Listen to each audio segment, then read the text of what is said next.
Welcome to another exciting episode of Bob the Sign Man. Well, hello everybody, welcome to this exciting episode of Bob the Sign Man. Today I'm going to produce this $1,000 fine for littering sign. It's a California MUTCD sign, R47 I believe it is. Like I said, we're just so darn special out here in California. We've got our own MUTCD, whatever. Previous videos I've been showing how I print, and then I always have this little gap in between the two signs at like an inch, and I got to thinking, well, if I make 40 signs, I'm wasting all the material on one sign. So I came up with a way to cut down on the waste, and I've made other videos, and I think I'll have one out probably before this one that shows how I accept the amount of waste that I do, and I just say, oh well, it started to bother me once I thought about it. So I got thinking, so I came up with this idea. And anyways, let's jump into this exciting episode, one that you don't want to miss. So I had a video I uploaded a while ago, the other day, well, I guess a week ago, on how I put the trim marks in and how I trim it, and I leave a little space in between. Well, I got to thinking, I thought, well, you know, that's not really going to fly with that little space, because I got to thinking, well, if I leave an inch for every sign and I do 40 signs, that's an extra sign I could have gotten. Those people who are in this for part of your business, that's like a business loss. So here's a sign I'm making here. This is 54 by 36. It's a R47, I believe, California R47. Like I said, we're special. We have our own MUTCD out here. We're just such a special state. So this is, like I said, it's 53 by 36. So I'm going to go ahead and the sign is actually smaller because it doesn't show the border, because obviously you don't print the border. So what I'm going to do is I'm going to make another blank here, turn that into a wireframe, and I'm going to go 54. And I'm going to go 36. It's rounded. It's 1.875 as a corner radius. Okay, and I'm going to center all that. I just grab everything. These are all grouped together. So all I do is just grab everything, hit the Control 5 key, and it'll center it around there. So you can see there's my border now. So what I want to do is I want to make this actually a little bit bigger. So I'll have some area to trim, 54.120. And I'm going to go 36.120. Let me do that again. I'm going to go 54.125 and 36.125. Okay, so it's a little bit bigger now. That's going to give me a little bit of trim on each side so I don't have the silver of the sign blank exposed. So what I want to do, this area on the top and bottom, when I print, this is 36-inch material. So when I print, these won't show up. That'll actually cause a head strike, but well, not a head strike, it could do it, but it'll print on the edge guards, which isn't good. So I want to remove these. So what I do is I'm going to highlight this. I'm going to go up to my cleaver. Okay, I'm going to make a little chop here, a little chop there, and a chop there. So now what I'll do is I'll click this and I'll remove the top part and I'll remove the bottom part, and I'm going to Control A, so everything's highlighted. Then I'm going to come up here and I'm going to group it all together. So now when I print these, I'll have my trim marks. So when I send this off to the printer, go to my 400 series, I want to use user defined. I'm going to set this up at 36.375 because your material isn't always 36 inches. Okay, and that's good. And I want to, see, now I have it grouped sideways, and I want to make 4 of these. So if I make 4 of them, and in between the space I want to just leave a little bit for trim, so I'll do 0.100, and that'll leave me just a little space to trim. And when I cut the knife down there, it's going to eliminate a lot more waste that I'll generate, and that's the whole name of the game, is to stay away from the waste. So what I'm going to do then is set my margins. I'm going to come down to this section here, which is to the, let's see if it'll highlight. This is to the left side. You can see the red dotted line, and that'd be the right side. So on the left, I want to set my margin to 0.210, okay? And that's going to, and then I want to center my job. See how it's over to all the way over to the right? Well, I want to center it. So now it's going to print my 36-inch, on the 36-inch material, it's going to print this right down the middle. And I moved it over a little bit, and that's going to give me just enough margin on this side. This side might be a little bit higher, but that's okay because it'll get trimmed. Now that the areas in between is going to not present any waste anymore. So I think this is going to work out a lot better for me. I know I've got comments before, well, why do you do your trim marks like that, yada, yada, yada. And so, like it says, I'm always experimenting with something, trying to find the best way to do something. That, not the best way, I guess you could say the best way and the most efficient. And this works for me. So let's go on now to the printer.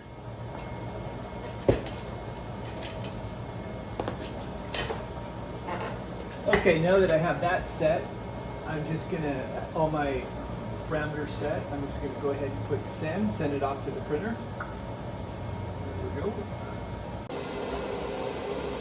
Okay, as you can see, my border on the right side of the printer is going to be sufficient amount to give me my 0.625, which is 5/8.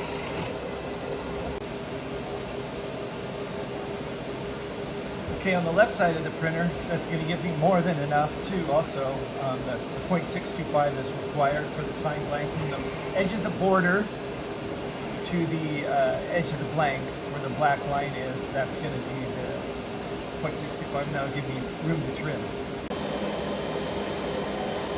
Okay, here's my trim lines that I'm going to have between the signs, and you see that's basically going to be no waste at all. So I've got my waste down to virtually just the edge pieces now. That's exactly what you want to maximize your profits if you're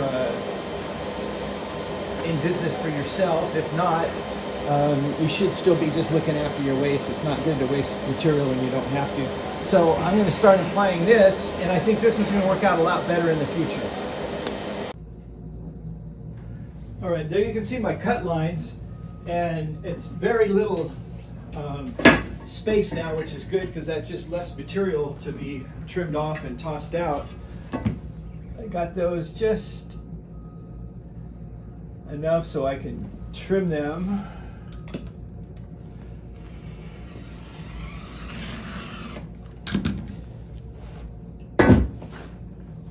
And I still have enough line left over because I only need a 5/8 inch border. And I buy these rulers at the dollar store. They're only $1 a piece. And I got this one set for 5/8, so that's a 5/8 inch gap in there. As you can see, I'll have room to trim there. And on this one, I'll still have room to trim. I did get that line a little close there, but I'll still have enough room to fit on the blank. The reason I'm cutting these now, they're not sheeted, is because I ran off 4 of them, and they're 50-something inches long, so they're, you know, a little over 4 feet a piece, so I don't have enough room to lay the whole thing out and sheet them, so I'll do one at a time. Okay, what I'm going to do now is put a clear overlay over the top of it. It's a clear laminate. It's a 3M 1170C. It's to help the sign from fading from the ultraviolet lights. I know I've showed this a lot of times. The only reason I'm showing it now is in case somebody's tuning in for the first time, kind of see the process that we go through here. And it's real simple, just lay it out, and then I'll use my roller table. Cut right 1428 table, CWT. They're really efficient. They really, it's like almost like between the printer and this roller, it's almost like having an extra helper in the shop. So there we are. It's all laminated, ready to sheet. Okay, I got it lined up on my blank, and I'll have the little edges to trim on the side, and I can feel how much is on the edges. I know I have a little bit extra wiggle room to work with there. That's about right. And what I do here, since it's not quite centered in here, I'll feel the top and the bottom, and I try to keep the same distance here. And then what I do is I push down on it a little bit, and it'll score a mark. And I'll see if I can zoom in and show you that mark that I just scored.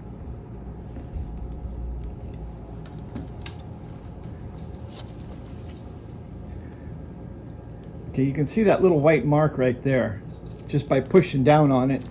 Then I can take my tool and measure and go, okay, I've got 625 pretty much exactly. And now I'm gonna have a little bit extra to trim, so I know it's all lined up, both sides lined up. And even on the bottom here, I'll push the corner down here.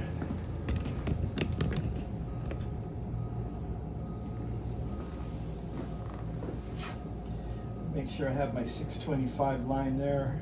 Perfect. So now I'll go ahead and apply it to the blank.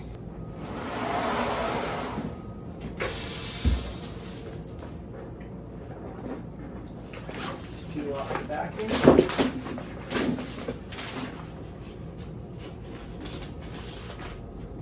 And that's so I can fold it under. Always make sure wipe off your substrate here before you apply it. Make sure there's no bumps or anything that is going to show through. You don't want a bump to appear in your sign. A little pebble, little rock, or whatever it's going to be. Flip the back over.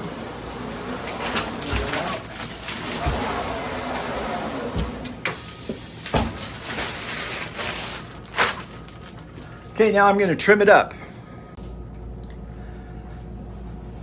All right, here we go. This is what it's all about, eliminating your waste. You're still going to have some waste no matter what. So there's my waste on one side, which is not much at all. I think I'll save this and show you what the total is.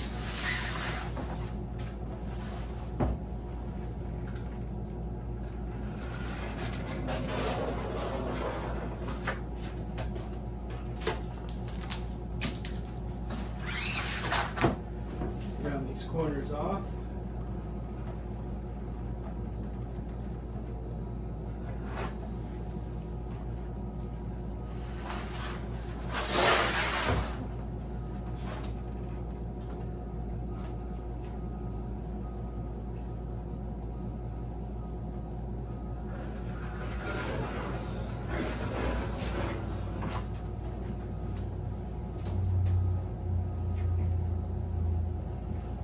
The other side. When you're cutting these and you're coming down, be careful that you don't get your fingers too close as you're running your edge down, because you can get like that. It's like a paper cut, and it's really worse than a paper cut when you get cut with this stuff.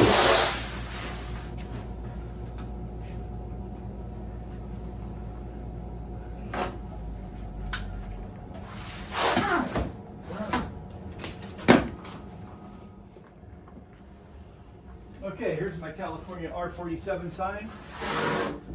$1,000 fine for litter. It's all trimmed up, and I'll show you the waste that I produced from this sign.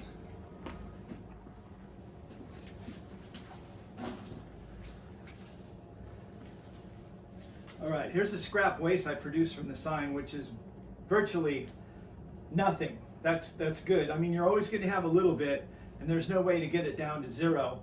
But this is more acceptable than kind of the way I was doing it before. Like I said, sometimes I always got complacent and did stuff that worked for me. But then when I start to see a problem and it starts to bug me a little bit, I found a solution to it, and that's all the waste I had. I'm very happy with that. So there's a little tip on cutting your waste down. Like I said, any tips, tricks that'll help, you can always turn to the Sign Man. Bob the Sign Man is produced, edited, and directed by Bob the Sign Man. Bob the Sign Man is filmed on location in the beautiful Napa Valley. Bob the Sign Man is a trademark of Bob the Sign Man Productions. As always, thanks for watching.